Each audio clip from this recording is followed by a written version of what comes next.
Hello बच्चों, कैसे हैं आप लोग। तो देखिए, हम लोग वेक्टर अलजेब्रा पढ़ रहे थे।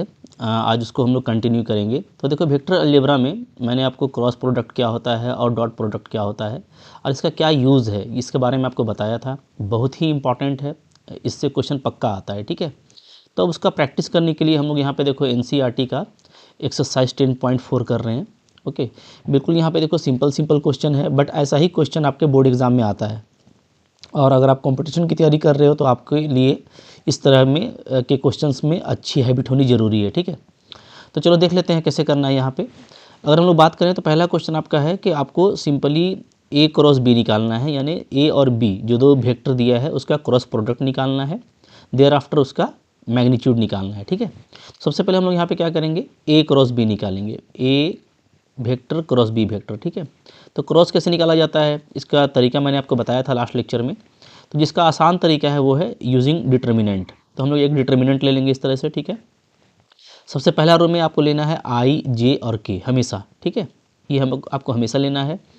फिर हमको लेना है ए का कोइफिशिएंट। तो ए का कोइफिशिएंट क्या है, आगे में देखो 1 है, फिर आपका -7 है और फिर +7 है। ठीक है, इसको हम लोग लिखेंगे सेकेंड रो में, तो 1 -7 7। ठीक है, तो पहले ए आया है ना, तो ए का जो रो है वो सेकंड रो में लिखा जाएगा। ठीक है, फिर जो बी का कोएफिशिएंट है उसके बाद लिखेंगे 3 - 2 2। ओके, तो सबसे पहला काम आपका ये है। अब ये डिटर्मिनेंट फॉर्म में आ गया। इसको सोल्व करने का तरीका आपको पता है, आपने डिटर्मिनेंट अच्छे से पढ़ा हुआ है। ठीक है, क्या करते हैं, पहले हम लोग आई कैप लेंगे। तो इसका हम लोग जो है कॉलम को, इसका जो कॉलम है आई का, ठीक है, ये कॉलम हो गया, और इसका रो इसको छुपा देंगे ना। तो छिपा देने के बाद क्या बचेगा, तो आपका बचेगा यहाँ पे मोहब्बत से -7 7 -2 और 2। ठीक है, ये हो गया हम लोगों का। फिर इसके बाद आता है माइनस जे कैप। तो माइनस में फिर लेते हैं जे कैप को। ठीक है, अब इसका कॉलम और इसका रो को छिपा दीजिएगा, तो आपको क्या बचेगा 1 7 3 2। ठीक है, दिख रहा है, प्लस के कैप इसको लीजिएगा, इसका रो और कॉलम को छिपा देंगे तो बचेगा हमको 1 -7 1 -7 और 3 -2। ठीक है, अब सिंपली डिटर्मिनेंट को सोल्व करना है। आपको पता है कैसे करते हैं, पहले हम लोग ऐसे मल्टीप्लाई करते हैं क्रॉस, फिर ऐसे करते हैं। ठीक है, बीच में माइनस होता है। तो यहाँ पे आई कैप का वैल्यू क्या आ जाएगा, -14। ठीक है जी, माइनस फिर आपका -14 ही आ रहा है। ठीक है, माइनस जे कैप, यहाँ पे 2 1 जा 2 7 3 जा 21। ठीक है, फिर प्लस आपका के कैप, यहाँ पे आपका हो जाएगा -2 और यहाँ पे आपका +21। ठीक है जी, यहाँ पे भी देखो +14 हो रहा है ये, तो ये आपका कैंसिल हो जाएगा, -14 +14। तो आई कैप मेरा पूरा ख़त्म हो गया, मेरा ओनली जे कैप बचेगा। तो ये -19 है, तो माइनस के साथ क्या हो जाएगा, ये हो जाएगा +19 जे। ओके, और यहाँ से आपका आ जाएगा +19 के। तो बिल्कुल देखिए मोहब्बत से बनेगा, और इस तरह से जो है एकदम धीरे धीरे करने का ज़रूरत नहीं है। आप चाहें तो बिल्कुल स्पीड में डायरेक्ट इस वाले स्टेप को भी ले सकते हैं। ठीक है, क्योंकि आपकी अच्छी हैबिट है डिटर्मिनेंट में, तो आपको उसका यूज़ करना है। ओके, तो देखो फाइनली यहाँ पे मेरा ए क्रॉस बी निकल चुका है। तो कोई भी ए क्रॉस बी निकालना हो, कोई भी दो वेक्टर का क्रॉस प्रोडक्ट निकालना हो, एक स्मूथ सिंपल तरीका है, आपको इसी से करना है। ठीक है, अब यहाँ पे अगर हम लोग मैग्नीट्यूड की बात करें तो मैग्नीट्यूड क्या होता है, तो आपको पता है मैग्नीट्यूड में क्या करते हैं जी, जो भी आई जे के आया है उसका कोएफिशिएंट का स्क्वायर लेते हैं। तो आई तो है नहीं, जे है और के है। अच्छा, दोनों में 19 कॉमन है, तो 19 को बाहर रखिए। ठीक है, तो 1 1 बचेगा, तो 1 का स्क्वायर 1 1 का स्क्वायर 1। तो मोहब्बत से देखो यहाँ पे 19√2 आपका आंसर आ गया। बिल्कुल देखो जो है ना ऐसे ही बनाना है, कोई मुश्किल बात नहीं है, क्रॉस प्रोडक्ट आपका इजीली निकल जाएगा।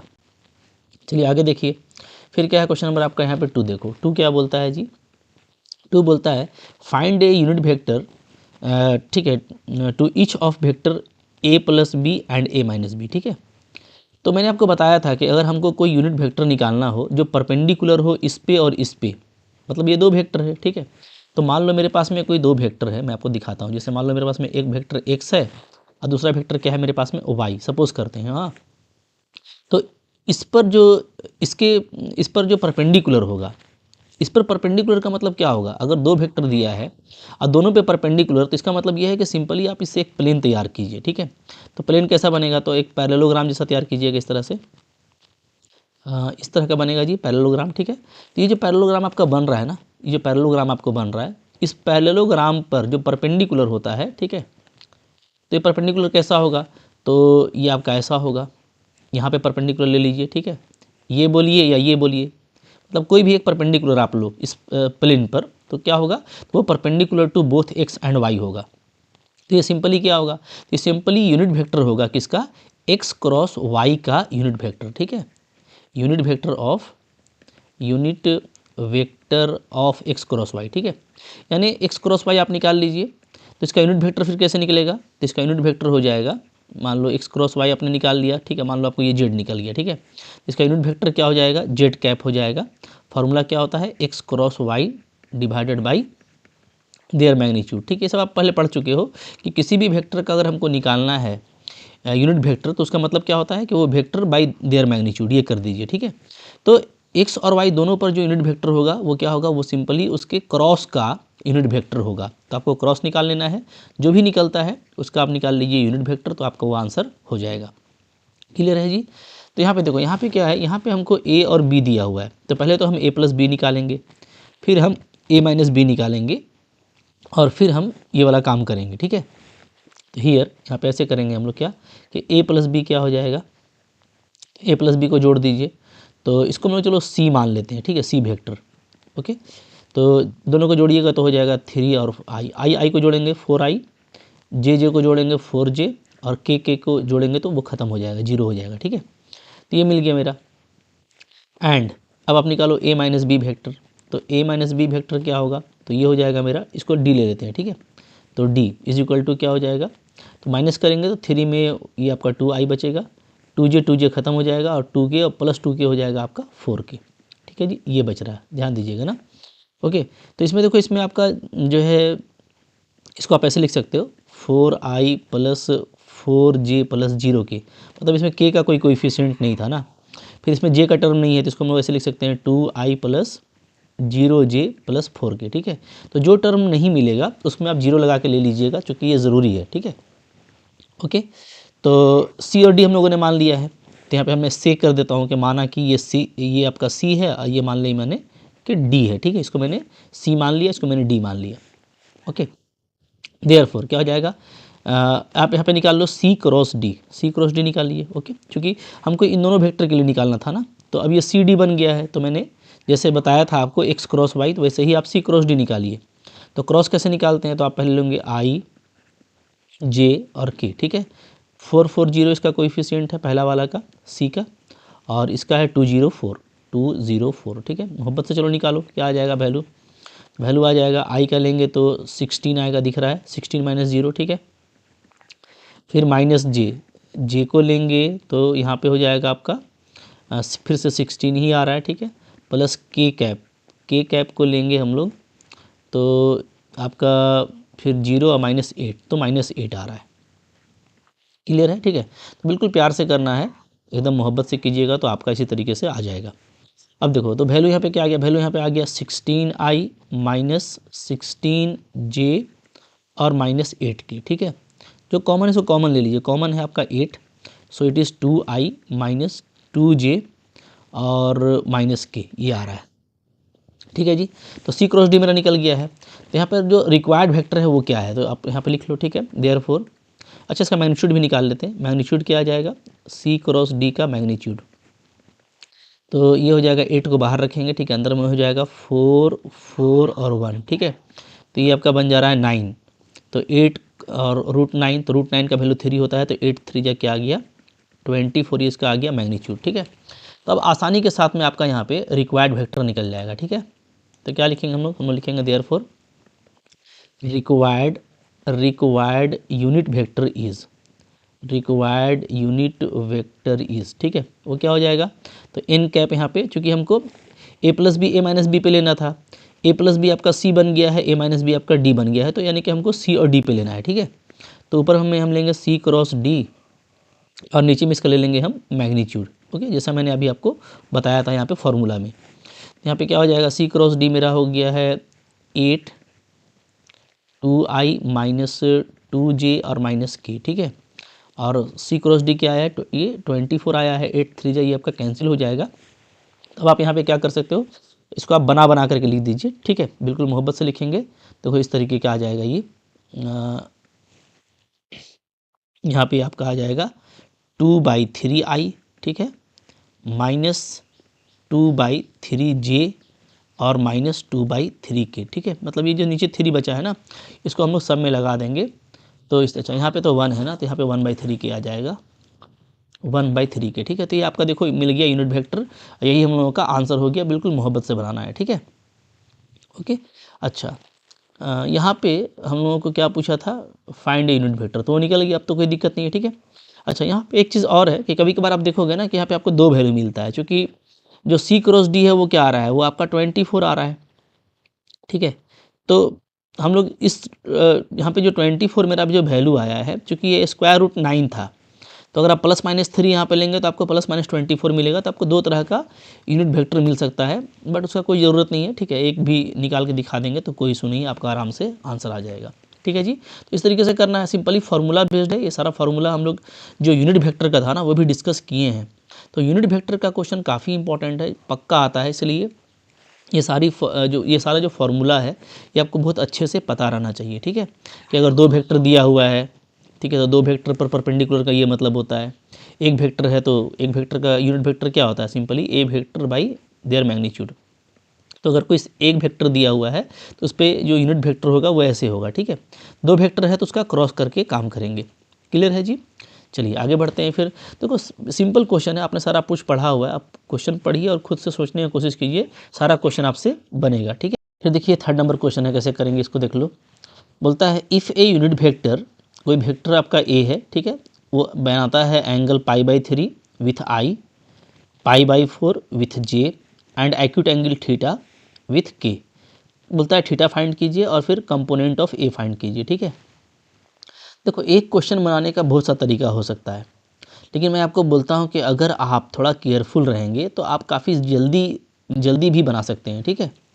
जैसे देखिए यहाँ पे सिंपली आई के साथ में एंगल दिया हुआ है, जे के साथ में एंगल है और के साथ में एंगल है। तो भाई आई क्या होता है, एक्स एक्सिस का डायरेक्शन वेक्टर है, ठीक है। जे क्या है, ये वाई एक्सिस को बतला रहा है, और जो के है वो क्या बतला रहा है, वो हमको जो है इसको जेड एक्सिस को बता रहा है, ठीक है। तो एक्स एक्सिस के साथ में एंगल है, वाई एक्सिस के साथ में एंगल है और जेड एक्सिस के साथ में एंगल है। तो जब भी इस तरह का एंगल हो तो हम लोग पढ़ चुके हैं कि इसको हम लोग बोलते हैं क्या, डायरेक्शन कोसाइन। इससे आपको डायरेक्टली डायरेक्शन कोसाइन मिल जाएगा, ठीक है। तो देखो हम लोग ऐसे करेंगे, हाँ, जैसे कि आपको गिवन है, क्या गिवन है, गिवन, ठीक है, या ऐसे ले लेते हैं हम लोग, ज़्यादा अच्छा रहेगा, ठीक है। लेट कि ए जो मेरा वेक्टर है उसको हम ऐसे ले लेते हैं, ठीक है, कैसे, Li plus Mj plus Nk, ऐसा, ठीक है। ओके, वेयर एलिमेंट क्या है, एलिमेंट इज डायरेक्शन कोसाइंस, ठीक है, बस सिंपली लिख दो, कोई इशू नहीं है, कोसाइंस ऑफ वेक्टर ए। तो ए वेक्टर का क्या है, डायरेक्शन कोसाइन है। अच्छा यहाँ पे एक और ख़ास बात देखिए, जब कोई वेक्टर यूनिट वेक्टर होता है ना, तभी आप उसको ऐसे लेते हो, LIMJNK। और यहाँ पे क्या है, यहाँ पे वेक्टर हमारा यूनिट वेक्टर है, ठीक है। तो चूंकि ये यूनिट वेक्टर है इसलिए हम इसको डायरेक्टली ले सकते हैं। जब आप इसका मैग्नीट्यूड निकालिएगा तो क्या आएगा, देखिए मैग्नीट्यूड निकालिएगा तो ये आ जाएगा L² M² और N², ठीक है। इसका वैल्यू क्या होता है, इसका वैल्यू 1 होता है, ये आपको पता है। तो नो डाउट ये यूनिट वेक्टर है, इसलिए हम इसको ऐसा ले रहे हैं, ठीक है।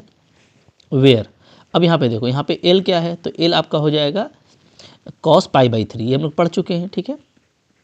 m क्या हो जाएगा, तो m हो जाएगा cos π/4, ठीक है।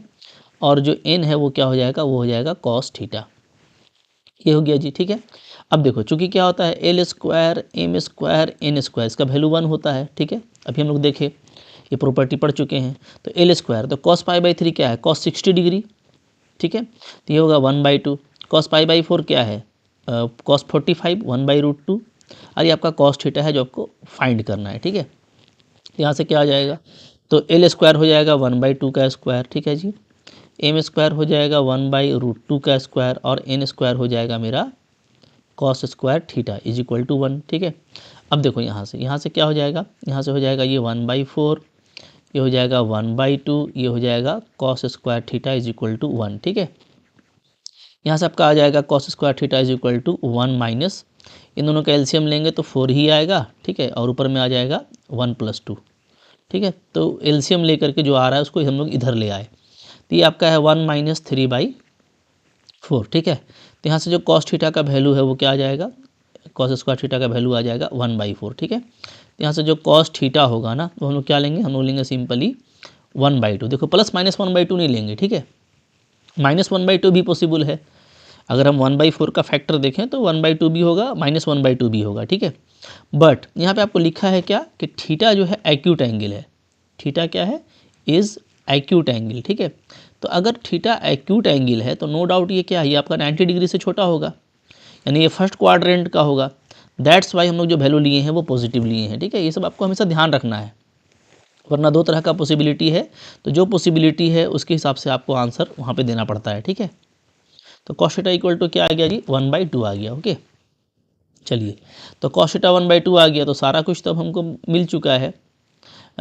तो n का वैल्यू क्या हो जाएगा, तो n का वैल्यू हो जाएगा 1/2, ठीक है, क्योंकि आपको कॉस थीटा का वैल्यू यहाँ पे मिल गया है। तब चलो कुछ करना नहीं है, मोहब्बत से इसको आप देख लीजिए, हो जाएगा आंसर। तो थीटा क्या आ जाएगा, तो कॉस थीटा अगर 1/2 है तो थीटा क्या होगा जी, थीटा होगा 60 डिग्री, यानी π/3 होगा, ठीक है। तो थीटा निकालना था, ये निकल गया। अब आपको बोल रहा है कंपोनेंट ऑफ ए क्या होगा, तो देयरफॉर यहाँ पे लिख देते हैं, ठीक है, components of A. Components of A vector किसको बोलेंगे, तो सिंपली यहाँ पे क्या है, एल है, एम है और एन है। ये जो एल है, ये एम है और एन है, यही हमारा कंपोनेंट है, ठीक है। तो एल का वैल्यू क्या है, 1/2 दिख रहा है, एम का वैल्यू क्या है, 1/√2, और एन क्या था, एन था कॉस थीटा, कॉस थीटा भी क्या आ गया, 1/2, ठीक है। तो ये आपका हो गया कंपोनेंट ऑफ ए वेक्टर। तो बहुत सिंपल चीज़ है, बिल्कुल आसानी से आप निकाल लेंगे, ठीक है। आगे बढ़िए, फिर देखो यहाँ पे क्वेश्चन नंबर हमारा आ रहा है 4 नंबर, ठीक है। 4 बोलता है कि शो कीजिए कि ये वेक्टर इसके इक्वल होगा। 4 और 5 एक जगह लिखा हुआ है, कोई इशू नहीं है, ठीक है। चलो 4 को पहले सोल्व करते हैं, सॉल्यूशन ऑफ 4। तो LHS ले लीजिए। LHS क्या है जी, LHS है मेरा यहाँ पे a - b का वेक्टर है, ठीक है, और क्रॉस करना है मेरे को a + b से, ठीक है। इन दोनों का क्रॉस जो है ये आएगा, देख लेते हैं चलो। तो यहाँ पे क्रॉस कीजिएगा तो a क्रॉस a बनेगा, ठीक है। फिर a का b से करेंगे तो प्लस हो जाएगा a क्रॉस b, ओके। फिर माइनस में करेंगे तो माइनस हो जाएगा b क्रॉस a, और फिर माइनस करेंगे तो हो जाएगा b क्रॉस b, ठीक है, ऐसे कर दीजिएगा, ओके। अब देखो सिमिलर का जो क्रॉस है वो जीरो होता है, जो सिमिलर का क्रॉस है वो क्या होता है, वो जीरो होता है, ठीक है। तो यहाँ पे ये भी जीरो हो गया और ये भी आपका ज़ीरो हो गया। यहाँ पे आप लिख दीजिएगा क्या होता है, a क्रॉस a क्या होता है, सिमिलर प्रोडक्ट, सिमिलर वेक्टर का जो क्रॉस है वो जीरो होता है, ठीक है। सिंपल सी बात है, जो कि दोनों पैरेलल वेक्टर है ना, पैरेलल वेक्टर है तो थीटा क्या होगा, थीटा आपका जीरो होगा। थीटा अगर जीरो है मतलब दोनों के बीच का एंगल अगर जीरो है तो a क्रॉस b का फॉर्मूला क्या होता है, ए बी साइन थीटा होता है, ठीक है। तो साइन जीरो क्या हो जाएगा, जीरो हो जाएगा, ओके। तो जो सिमिलर यूनिट वेक्टर है ना, जो सिमिलर यूनिट वेक्टर बोलो या सिमिलर वेक्टर बोलो, ठीक है, तो सिमिलर वेक्टर का क्रॉस क्या होता है, जीरो होता है, याद रखिएगा, हाँ। तो यहाँ पे क्या बच रहा है, तो यहाँ पे बच रहा है मेरा a क्रॉस b बच रहा है, ठीक है, और ये बच रहा है -b क्रॉस है, तो इसको भी हम लिख देते हैं प्लस क्या, a क्रॉस b, ध्यान दीजिएगा, ठीक है। ये भी एक प्रॉपर्टी है क्या, कि a क्रॉस b जो है ये क्या होता है, ये -b क्रॉस a के उल्टा होता है, ठीक है, इक्वल होता है। मतलब अगर आप दोनों को आपस में चेंज कर देंगे, a क्रॉस b है, इसको आप b क्रॉस a लिखेंगे तो बीच में माइनस आएगा, ठीक है। तो यहाँ पे वही चीज़ है, -b क्रॉस a था तो इसको हम हटा करके a क्रॉस b कर दिए तो साइन चेंज हो जाएगा, प्लस में आ गया, ठीक है। तो अब देखो अब आपका ये दोनों एक ही जैसा है तो आप लिख दो 2 × a क्रॉस b, तो देखो कितना ईजिली ये आपका RHS प्रूफ हो गया, ठीक है। तो काफ़ी सिंपल क्वेश्चन था, सिंपली कह लो कि आपको जो है बस क्रॉस करने सिखा रहा है, तो ये काफ़ी सिंपल है, ठीक है। नेक्स्ट देखिए फिर क्या बोलता है, बोलता है find lambda and mu, lambda और म्यू निकालिए अगर ये पूरा जो क्रॉस प्रोडक्ट है दोनों का ये जीरो हो, ठीक है। तो इसको भी हम लोग कर लेंगे काफ़ी इजीली। तो क्वेश्चन नंबर 5 को मैं यहाँ पे कर देता हूँ, ठीक है। 5 में भी आप ले लो LHS। यहाँ पे भी दो तरीका है, चाहो तो आप वो डिटर्मिनेंट मेथड ले सकते हो डायरेक्टली, चूँकि दो वेक्टर का क्रॉस है, ठीक है, तो वैसे भी आप बना सकते हैं, और 1 बाई 1 आप क्रॉस भी कर सकते हैं। जैसे आप 1 बाई 1 क्रॉस कीजिएगा तो ऐसे हो जाएगा, पहले हो जाएगा 2i क्रॉस i, ठीक है, i को 2 इसको और इसको मल्टीप्लाई किए, फिर आगे बढ़िए तो आ जाएगा आपका +2 लेमडा, ओके। अच्छा यहाँ पे तो जीरो है ना, तो हमको वैल्यू लेना है, ठीक है। LHS मत लीजिए, सिंपल काम कीजिए। देखिए मैं आपको बता रहा हूँ, चलिए यहाँ पे कर लेते हैं, ठीक है। 5 नंबर ऐसे लेंगे हम लोग कि हियर, डैट हियर लिखेंगे और यहाँ पे मल्टीप्लाई कीजिए, तो मल्टीप्लाई करेंगे तो 2i क्रॉस आई पहले आ जाएगा, ठीक है। फिर प्लस 2 लेमडा आ जाएगा, आई का जे के साथ में क्रॉस हो जाएगा, ठीक है। फिर 2 म्यू आ जाएगा, ओके, और आई का के साथ में क्रॉस हो जाएगा। तो हम लोग अभी क्या किए हैं, बारी बारी से आई को इसके साथ में, फिर इसके साथ में, फिर इसके साथ में मल्टीप्लाई किए हैं, ठीक है। पहला टर्म का हो गया, अब आप सेकंड का उठाओ तो प्लस हो जाएगा 6, फिर हो जाएगा हमारा आई क्रॉस आई, ओके, सॉरी यहाँ पे जे है ना, जे क्रॉस आई, चूँकि 6 के साथ में जे है तो 6 जे क्रॉस आई, फिर प्लस 6 लेमडा हो जाएगा जे क्रॉस जे, प्लस 6 म्यू हो जाएगा हमारा जे क्रॉस के, ओके। फिर प्लस आपका लास्ट वाले टर्म से मल्टीप्लाई कीजिए तो 27 को बाहर रखिए तो हो जाएगा के क्रॉस आई, प्लस 27 लेमडा के क्रॉस जे, और प्लस 27 म्यू के क्रॉस के, ठीक है। तो इस तरह से आप खोल के भी लिख सकते हो, और डिटर्मिनेंट्स ये बनाओगे तो वही आएगा। तो इधर आपको देखो जीरो दिया हुआ है ना, जीरो वेक्टर है, मतलब इधर आपका सारा ही जीरो है, मतलब 0 आई है, प्लस 0 जे है, प्लस 0 के है, ठीक है। जीरो वेक्टर का मतलब यही होता है कि सारा कंपोनेंट उसका जीरो है, ठीक है। तो चलो अब काफ़ी जल्दी बनने वाला है ये, मैं आपको बस जस्ट दिखा दे रहा हूँ, ठीक कैसे बनेगा, ओके। चलो अब देखो सिमिलर का जो है प्रोडक्ट जीरो होता है, तो ये आपका जीरो हो गया, आई आई, जे जे जीरो हो गया, और आपका यहाँ पे के जीरो हो गया, इसको हटा दीजिए, ठीक है। अच्छा आई जे का वैल्यू क्या होता है, तो इसका वैल्यू होता है के, आई के का वैल्यू क्या हो जाएगा माइनस जे, ये सब हम लोग पूरा पढ़ चुके हैं, ठीक है, इस पर टेंशन मत लीजिएगा। हाँ, जे आई क्या हो जाएगा, तो ये हो जाएगा माइनस के, क्योंकि सब उल्टा नोटेशन में आ रहा है ना। फिर जे के क्या हो जाएगा, तो ये हो जाएगा आई, के आई क्या हो जाएगा, ये हो जाएगा जे, के जे क्या हो जाएगा, ये हो जाएगा माइनस आई, ठीक है। सबको पुटअप कर दीजिए, पुटअप कर देते हैं, देख लेते हैं क्या आता है। तो देखो यहाँ पे आ जाएगा आपका 2 लेमडा के माइनस 2 म्यू जे, ओके। फिर ये माइनस में 6 के कैप, ओके। फिर आपका यहाँ पे देख लो प्लस 6 म्यू आई कैप, फिर यहाँ पे आप देख लो plus 27 J cap, minus 27 lambda I cap, ठीक है जी। इधर आपका सब जीरो है, जीरो आई, जीरो जे और जीरो के। अब देखिए, अब यहाँ से आप ना आई जे के को एक साथ पहले कीजिए, तो कहाँ कहाँ पे आई है, तो देखो यहाँ पे आई है और यहाँ पे आई है, तो हो जाएगा 6 म्यू माइनस 27 लेमडा, ये हो गया आई कैप, ओके। और कहाँ कहाँ पे जे है, तो जे देखो यहाँ पे जे है और यहाँ पे जे है, इसको ऐसे लिख देते हैं 27 माइनस 2 म्यू, ओके। ये हो जाएगा हम लोगों का जे कैप। और के कहाँ कहाँ पे है, तो यहाँ पे के है और यहाँ पे के है, तो 2 लेमडा माइनस 6 के कैप, ठीक है। तो हम लोग सारे कंपोनेंट को अलग अलग करके आराम से ग्रुप बना लिए, ठीक है। इधर आपका जीरो आई, जीरो जे, जीरो के। अब आप यहाँ पे क्या कीजिए, इक्वेट कर दीजिए, ठीक है। Equating equating coefficient coefficients of I J and के, ठीक है। मतलब आई के कोएफिशिएंट को, जे के कोएफिशिएंट को और के कोएफिशिएंट को इक्वेट कीजिए। तो यहाँ पे क्या है, इधर है मेरा 6 म्यू माइनस 27 लेमडा है, ठीक है। तो ये जीरो के इक्वल आ जाएगा, ठीक है जी। फिर यहाँ पे देखो आपका क्या है, 27 minus 2 mu is equal to zero, ये आ जाएगा। और आपका यहाँ पे है 2 lambda minus 6 equal to zero, ये आ जाएगा, ठीक है। तो अब यहाँ से देखो आपको निकल जाएगा म्यू आसानी से, म्यू क्या हो जाएगा 27/2 हो जाएगा, ठीक है। और यहाँ से लेमडा क्या हो जाएगा, तो लेमडा आपका 6/2 यानी आपका 3 हो जाएगा, ठीक है। तो म्यू और लेमडा ही अगर आपको निकालना था तो काफ़ी आसानी से देखो निकल चुका है, ठीक है। लेमडा आपका 3 है और म्यू आपका 27/2 है, तो ये आपका आंसर हो गया, ठीक है।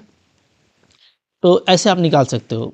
और अगर आपको ये थोड़ा लेंदी लग रहा है तो मैंने शुरू में ही आपको बोला था कि ज़्यादा इजी क्या रहता है कि आप क्रॉस प्रोडक्ट से कर दीजिए, ठीक है। तो मैं वो भी आपको दिखाता हूँ कितना सिंपल बनेगा उससे। तो यहाँ पे देखो सेकंड मेथड में आपको दिखा रहा हूँ, ठीक है। सेकंड मेथड, जब आप बनाओगे क्वेश्चन नंबर 5 तो आप ऐसे ले लेना, ठीक है। डायरेक्टली आप ले लेना हियर। जब आप लेंगे क्रॉस प्रोडक्ट तो आप ऐसे लिख सकते हैं, कोएफिशिएंट आई जे के डिटर्मिनेंट के फॉर्म में, ठीक है। पहला वेक्टर आपको क्या दिया हुआ था, देखिए। तो पहला वेक्टर था मेरा यहाँ पे ये 2 6 27, तो यहाँ पे आपका आ जाएगा 2 6 27, ठीक है। और दूसरा वेक्टर क्या है, दूसरा वेक्टर था मेरा यहाँ पे 1 लेमडा और म्यू, ठीक है। तो 1 लेमडा और म्यू, ये इससे काफ़ी सिंपल हो जाता है, ठीक है। ये इरिटेट भी नहीं करेगा दिमाग को और बहुत जल्दी बनेगा। इधर आपका जीरो वेक्टर है, ठीक है। चलिए सोल्व कीजिए। आई को लेंगे 6 mu 27 lambda, 6 mu minus 27 lambda, ठीक है। फिर प्लस जे को लेंगे, जे का रो कॉलम छिप जाएगा तो 2 म्यू माइनस 27। देखो डिटर्मिनेंट में आप जो है ना एक्सपर्ट हैं, ठीक है, एक्सपर्ट हो चुके हैं डिटर्मिनेंट में। अगर भाई नहीं हो तो प्लीज़ जा करके देख लो, प्लेलिस्ट में लगा हुआ है, क्लास 12 में आपको डिटर्मिनेंट मिल जाएगा, ठीक है। देख लीजिए, सीख लीजिए, काफ़ी लॉलीपॉप चीज़ है ये सब चीज़। देखो कितना ईजी हो जाता है। तो के कैप को लेंगे, इसका छिपा लेंगे तो आ जाएगा आपका 2 लेमडा माइनस 6 इक्वल टू, इधर जीरो का मतलब है कि 0 आई 0 जे 0 के, कहानी खल्लास हो गया, गेम ओवर बन गया आपका। कैसे, अब पूरा सज के मिला है आपको, पूरा सजा धजा है, कुछ करना नहीं है। देखो इधर आई का पूरा अलग किया हुआ है, जे का पूरा अलग आ गया है, के का पूरा अलग आ गया है। तो हम लोग अगर इक्वेट कर देते हैं, ठीक है, क्या करते हैं, लिख देते हैं क्या, इक्वेटिंग कोएफिशिएंट ऑफ आई जे के। तो अब आई जे के से हमको आई से मतलब नहीं है, डायरेक्टली हम जे को अलग कर लेते हैं, ठीक है। तो क्या हो जाएगा, 2 म्यू माइनस 27 आपका जीरो हो जाएगा, क्योंकि इधर जो जे का कोएफिशिएंट है वो ये है, इधर आपका क्या है, इधर आपका जीरो है। सो ये दोनों आपस में इक्वल होगा, तो यहाँ से आपको मोहब्बत से म्यू मिल गया कितना, 27/2, ठीक है। एंड लास्ट वाले को अलग करेंगे तो फिर से 2 लेमडा माइनस 6, ये क्या होगा, ये आपका जीरो होगा। इधर ये है, इधर जीरो है, ठीक है। तो यहाँ से हमारा लेमडा आ जाएगा 6/2 यानी 3। तो भाई आंसर देखो वही आएगा, वही आंसर आ रहा है, बट आपको ये कितना स्मूथ बन रहा है ना, मतलब इस तरह का कोई बहुत ज़्यादा माइंड में प्रेशर नहीं आ रहा है कि एकदम लंबा चौड़ा गुना करना पड़ेगा, फिर प्रॉपर्टी लगाना पड़ेगा। तो कितना स्मूथ है ये डिटर्मिनेंट मेथड। सो मैं आपको बोलता हूँ कि जो सूटेबल मेथड है उससे लगाइए, इससे आपके दिमाग को आराम मिलता है, आपके दिमाग को रिलैक्स मिलता है। जितना दिमाग रिलैक्स करेगा, जितना मेथड शॉर्ट होगा, उतना ही ये कम इरिटेटिंग होगा, उतना ही आपका हैसल फ्री होगा और उतना ही आपका अच्छा आंसर आएगा, ठीक है। तो इसलिए मेरे सजेशंस को मानना है, जहाँ पर मैं जैसा बोलता हूँ ना कि जब भी क्रॉस प्रोडक्ट आए तो आप डायरेक्टली डिटर्मिनेंट मेथड का यूज़ करना, काफ़ी सिंपल हो जाएगा, ठीक है। चलिए आगे देखते हैं, फिर क्वेश्चन नंबर 6 है, यहाँ पे क्या बोलता है जी। तो 6 बोलता है कि गिवन है ए डॉट बी जीरो है, ए क्रॉस बी जीरो है। तो बोलता है कि आपका क्या ख्याल है, what you conclude about the vectors a and b. क्या ख्याल है आपका ए और बी के बारे में, कुछ ख्याल है तो बताइए, ठीक है। देखिए क्या मैं आपको बता रहा हूँ यहाँ से क्या रिजल्ट निकलेगा, ठीक है। क्या गिवन है मैं आपको दिखा रहा हूँ प्यार से। गिवन ये है कि ए डॉट बी जो है वो जीरो है, और क्या है जी, और ए क्रॉस बी भी जीरो है, ठीक है। अब देखिए ध्यान दीजिएगा ना, ए डॉट बी जीरो, पहले इसका बात कर लेते हैं। ए डॉट बी जीरो होने से दो चीज़ें मिलती हैं, क्या, या तो ए जीरो होगा और या तो बी जीरो होगा, ठीक है। ये हो गया एक चीज़, दोनों में से कोई एक वेक्टर अगर जीरो होगा, ठीक है, उसका मैग्नीट्यूड जीरो होगा, सिंपली कह सकते हो, या वेक्टर कह सकते हो कि जीरो होगा, ठीक है। तो वो क्या होगा जी, तो वो पूरा आपका डॉट प्रोडक्ट ही जीरो आ जाएगा, चाहे वेक्टर जीरो हो चाहे उसका मैग्नीट्यूड जीरो हो, ठीक है। ओके, मैग्नीट्यूड देखो तभी जीरो होता है जब वो जीरो वेक्टर होता है, तो कोई बड़ी बात नहीं है। इसका मतलब ये है सिंपली कि आपका वेक्टर जीरो है, तो कोई एक वेक्टर अगर जीरो होगा तो ये जीरो हो जाएगा। या दूसरा बात क्या हो सकता है, दूसरा बात ये हो सकता है कि ए क्या हो, बी के परपेंडिकुलर हो, ठीक है। अगर ए और बी दोनों नॉन जीरो वेक्टर है तो दोनों परपेंडिकुलर होगा, तब भी ये जीरो होगा। तो यहाँ से ये मिल गया। जब हम लोग ए क्रॉस बी का बात करते हैं, इसका ये जीरो कब होता है, तो अगेन ये तब जीरो होगा जब कोई एक वेक्टर आपका जीरो हो, ठीक है, कोई एक वेक्टर क्या हो मेरा जीरो हो, ठीक है, या क्या हो, या ए और बी पैरेलल हो, ए और बी क्या हो, पैरेलल हो, ठीक है। ओके, तो दो वेक्टर एक साथ कभी ऐसा नहीं हो सकता है कि वो परपेंडिकुलर भी हो और पैरेलल भी हो, दोनों में से कोई एक ही केस होगा, ठीक है। तो हम ऐसे बोलेंगे कि इफ़ बोथ, अगर दोनों ए और b, if both a and b is non zero vector, अगर ये दोनों क्या है, दोनों अगर नॉन जीरो वेक्टर है, देन क्या होगा, देन यहाँ पे ये हो जाएगा कि ए भाई परपेंडिकुलर है बी का, और साथ ही साथ क्या है, ए है पैरेलल टू बी, मतलब ये दोनों बातें आ जाएंगी। अगर हम नॉन जीरो का केस लेते हैं तो ऊपर से ये आ जाएगा, नीचे से ये मिल जाएगा हमको रिजल्ट, जो कि पॉसिबल नहीं है, ठीक है, which is impossible, which is impossible, ठीक है, जो कि पॉसिबल ही नहीं है, इम्पॉसिबल। भाई ऐसा हो ही नहीं सकता ना कि कोई दो वेक्टर आपस में परपेंडिकुलर भी हो, पैरेलल भी हो एक ही साथ, क्योंकि यहाँ पे एंड का बात है और नहीं है कि परपेंडिकुलर है या पैरेलल है, ऐसा कुछ नहीं, एंड है कि भाई परपेंडिकुलर भी है और पैरेलल भी, ऐसा तो हो नहीं सकता, ठीक है। हेंस तो यहाँ से एक ही बात आएगा कि या तो A0 होगा या तो B0 होगा, क्योंकि ऐसा होने से भी दोनों डॉट और क्रॉस प्रोडक्ट दोनों हमको क्या मिलता है, 0 मिलता है, ठीक है। तो भाई बिल्कुल लॉलीपॉप है, इस तरह से क्वेश्चन आपका पक्का बनेगा, ठीक है। तो यही इसका कंक्लूजन हुआ। तो हम लोगों का जो ख्याल पूछा गया था तो यही ख्याल होगा, ठीक है। एकदम सिंपल आउटपुट निकालिएगा कि यहाँ पे दोनों में से कोई एक वेक्टर जरूर 0 है, तभी इस तरह का हरकत क्वेश्चन में देखा जा रहा है, ठीक है। चलिए आगे बढ़ते हैं। फिर क्या है जी, क्वेश्चन नंबर 7 को देखिए, ट्राई कीजिए, ठीक है। सारा क्वेश्चन आपसे बनने वाला है, कोई नया चीज़ नहीं है, बिल्कुल मोहब्बत से आपसे सारे क्वेश्चंस बनेंगे, ठीक है। क्या बोलता है ये कि आपको बोलता है कि ABC जो है वो 3 वेक्टर है, ठीक है।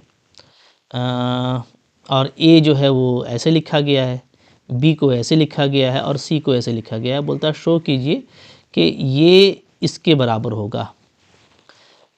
अब देखो ये एक छोटा सा रिजल्ट है कि A को हम क्रॉस करेंगे B प्लस C से, तो A क्रॉस B आएगा प्लस A क्रॉस C आएगा मल्टीप्लाई करने से।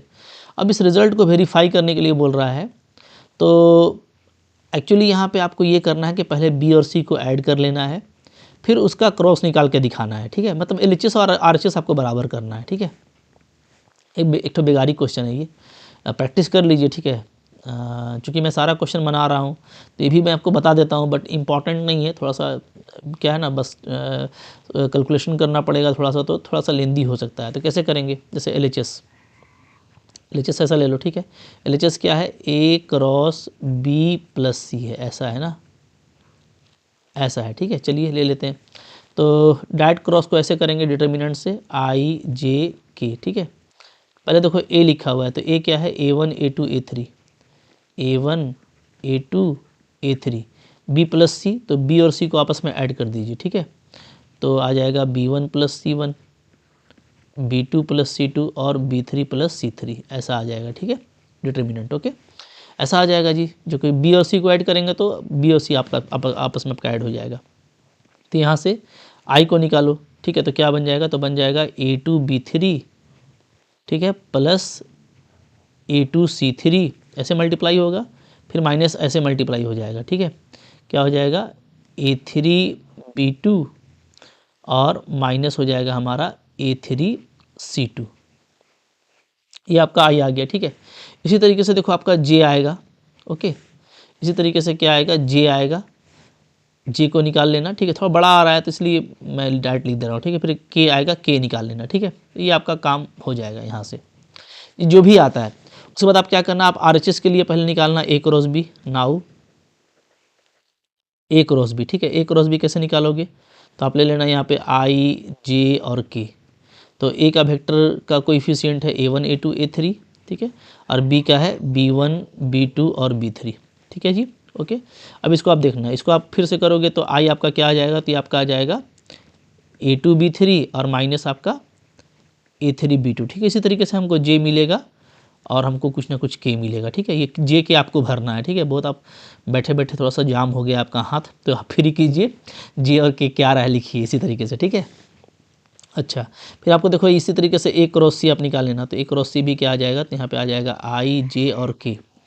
तो A का फिर से है A1 A2 A3, ठीक है, और C का हो जाएगा C1 C2 और C3, ठीक है जी।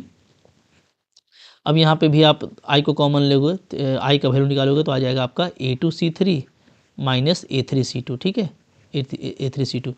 फिर आप J निकाल लेना इसी तरीके से और K निकाल लेना, ठीक है। भाई मैं बस आपको I मिला के दिखा दे रहा हूँ, I मैच कर जाएगा तो बाकी चीज़ें भी मैच कर जाएंगी, ठीक है। उसी तरीके से करना है। अब आपको क्या बोलता है इधर जोड़ने के लिए, तो RHS आप निकाल लो। RHS क्या बोलता है कि भाई आप A क्रॉस B को ऐड कीजिए किससे, A क्रॉस C से, ठीक है। चलो ऐड करते हैं, तो I को ऐड करेंगे तो क्या आ जाएगा, A2 B3 देख रहे हैं ना, प्लस A2 C3, दोनों प्लस वाले को पहले लिख दिए, फिर माइनस में A3 B2 और माइनस A3C2, ठीक है। तो यही बेगारी काम करना, ये आपका I आ गया। इसी तरीके से आप J का बेगारी कर लेना, ठीक है, और K का भी बेगारी कर लेना, ओके। और चाहो तो जैसे मैं बता रहा हूँ वैसे ही करके छोड़ देना, ये सब क्वेश्चन एग्जाम में आता नहीं है, जस्ट प्रैक्टिस के लिए दिया है भाई। हाथ को दर्द करा के क्या करेंगे। अच्छा देखो, अब आपका RHS में I का कोएफिशिएंट को आप बढ़िया से देख लो, एकदम पूरा आंखें खोल खोल के, ठीक है, आंखें फाड़ फाड़ के देखिए इसको देखिए, RHS का I कोएफिशिएंट और LHS का I कोएफिशिएंट देखिए, ठीक है, कुछ भी फर्क नहीं है, कुछ भी फर्क आपको मालूम नहीं पड़ेगा, देख सकते हो, ठीक है, सेम बिल्कुल आया है। तो जैसे I मैच किया ऐसे J मैच करेगा, उसी K मैच करेगा। तो आप लास्ट में लिख देना कि भैया यहाँ पे LHS और RHS बराबर है, हम लोगों को परेशान मत किया करो ऐसा क्वेश्चन दे करके, ठीक है ना। तो कुछ फालतू के क्वेश्चन रहते हैं, उसको फालतू समझ के छोड़ सकते हैं, कोई दिक्कत नहीं है, ठीक है। चलिए आगे बढ़िए। फिर 8 नंबर क्वेश्चन क्या बोलता है। 8 नंबर बोलता है भाई कि A0 हो और B0 हो, दोनों में से कोई एक 0 हो और है, ठीक है, या तो A0 हो या तो B0 हो, तो क्या A क्रॉस B 0 होगा, क्या ये ट्रू है। तो बिल्कुल ट्रू है, अभी हम लोग देखे हैं, दोनों में से कोई एक वेक्टर 0 होगा तो पक्का A क्रॉस B क्या होगा, 0 होगा, ठीक है, ये तो सही है। अच्छा बोलता है is the converse is true, अच्छा इसका कन्वर्स ट्रू है कि नहीं, सो बोल रहा है, ये तो ट्रू है, यहाँ से यहाँ ये ट्रू है, ठीक है, इसलिए दिया हुआ है कि दोनों में से कोई एक 0 होगा तो क्रॉस उसका 0 होगा। लेकिन क्या इसका कन्वर्स ट्रू है, तो जी नहीं, तो कन्वर्स ट्रू नहीं है। इसके लिए एक आपको एग्जाम्पल पूछ रहा है, तो मैं आपको दिखा रहा हूँ, जैसे देखो, ठीक है, ऐसे हम लोग बोलेंगे कि when A equal to 0 vector, ठीक है, और B इक्वल टू 0 वेक्टर, अगर दोनों में से कोई 0 है तो यहाँ से no doubt A cross B क्या होगा, आपका पक्का 0 होगा, ये तो कन्फर्म सी बात है, ठीक है। बट लेकिन इसका कन्वर्स ट्रू नहीं है, but it's converse is not true, इसका कन्वर्स जो है वो ट्रू नहीं है, इसका कन्वर्स, ठीक है, क्यों, बिकॉज ठीक है, when A and B is non-zero vector and parallel to each other ठीक है, मतलब हम दो ठो वेक्टर हम ऐसा ले लें A और B जो नॉन जीरो हो आपस में और पैरेलल हो, ठीक है, देन क्या होगा, तब भी उस केस में क्या होगा, A क्रॉस B 0 होगा। मतलब क्या, मतलब A और B 0 है, दोनों में से कोई एक 0 है तो प्रोडक्ट पक्का 0 होगा। लेकिन कोई ज़रूरी नहीं है कि भाई प्रोडक्ट 0 हो तो दोनों वेक्टर क्या हो, दोनों वेक्टर में से कोई एक 0 ही हो, जी नहीं, दोनों वेक्टर आपस में नॉन जीरो भी हो सकता है और पैरेलल होगा, ठीक है। तो देयरफॉर हम क्या लिखेंगे, हम लिखेंगे A cross B equal to 0 implies क्या, implies A parallel to B, ठीक है, जहाँ A भी आपका नॉन जीरो होगा और B भी मेरा क्या होगा, नॉन जीरो वेक्टर होगा, ठीक है, दोनों नॉन जीरो वेक्टर होगा और आपस में क्या होगा, पैरेलल होगा। तो ये तो हम लोग पहले से जानते हैं कि पैरेलल के केस में भी क्रॉस 0 होता है, तो सिर्फ दोनों में से कोई एक 0 हो तभी 0 होगा, ठीक है। ये इधर से तो ट्रू है बट इसका कन्वर्स ट्रू नहीं है। मतलब अगर आपको A क्रॉस B 0 दिया है तो हम सिर्फ इसी बात को नहीं कह सकते कि दोनों में से कोई एक वेक्टर 0 होगा, बल्कि ये भी पॉसिबिलिटी है कि A और B आपस में पैरेलल हो सकता है, ठीक है। तो ये हम लोग जस्ट अभी ऊपर में बात किए थे, तो वही बस आपको सिर्फ यहाँ पे क्या है ना, कॉन्सेप्ट आपको रिकॉल करा रहा है, तो बहुत बड़ा क्वेश्चन नहीं है, आपको कॉन्सेप्ट सिखा रहा है कि इस तरह का कभी आए तो आपको क्या कंक्लूड करना है, ठीक है। तो A क्रॉस B के 0 होने का मतलब कभी नहीं है कि दोनों वेक्टर 0 होगा या दोनों में से कोई एक वेक्टर 0 होगा, ठीक है, बल्कि क्या होगा, अगर दोनों पैरेलल भी है तो क्रॉस प्रोडक्ट उसका 0 होता है, ठीक है, ओके। तो चलो अभी देखो यहाँ पे बहुत सारा क्वेश्चन और भी बचा हुआ है, तो हम लोग अब उसको नेक्स्ट लेक्चर में करते हैं। मैं आपको ज़्यादा बोर नहीं करना चाहता एक चैप्टर में, आगे के क्वेश्चंस आप देखना और उसको बनाने का कोशिश करना, पक्का आपसे बनने वाला है, ठीक है। नहीं बनेगा तो मैं आपको पक्का बताऊंगा। सारे चैप्टर को मैं कवर कर रहा हूँ तो इसको भी मैं कंप्लीटली कवर करने ही वाला हूँ, ठीक है। आई होप आपको यहाँ तक का ये अच्छा लगा होगा, लाइक करके उठिएगा, शेयर भी किया कीजिए इसको, ठीक है, और दिल लगा के पढ़िए। 0 से अपना हीरो का मॉडल है, 0 से यानी कि NCERT से शुरू करते हैं, कॉन्सेप्ट बिल्डअप करते हैं और हीरो यानी कंपटीशन का पूरा क्वेश्चन को अच्छे से मारेंगे हम लोग। जो भी तैयारी कर रहे हैं डेडिकेटेड होकर करेंगे, डेफिनेटली हमारा लाइफ में गोल होना है, ठीक है। Thank you very much.